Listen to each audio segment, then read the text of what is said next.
jah, kas sa tahad lõket põlema panna või? Annab mulle, jah. Nüüd ma panen ise. Ja ma proovin.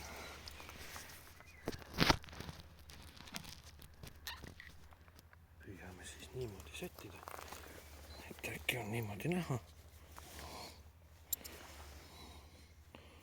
kuidas lõke põlema läheb.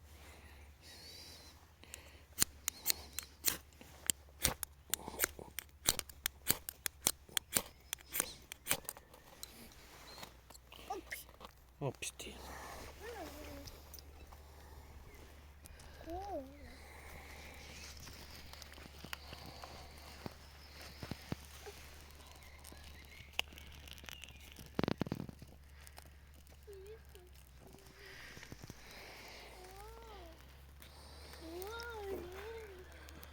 Hakkame täna Tarkoga kahekesi lõket tegema.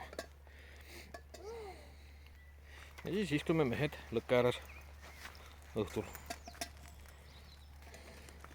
Ja lõkkeks on meil täna siis selline lõke, mida kutsutakse Soome küünlaks. Ja võt nii. Küünla saime nüüd põlema ja nüüd sätime ennast mõnusalt siia lõkke äärde. Sätime ennast mõnusalt lõkke äärde, on ju. Tahad vett keeta või? Ahah, tood kannu. Noh jah, kui on vaja vett keeta, siis tuleb vett keeta, aga midagi ära teha. Tuleb vett keeta. Keedame kohe vee pehmeks siin lõkke peal. Selge, sain aru.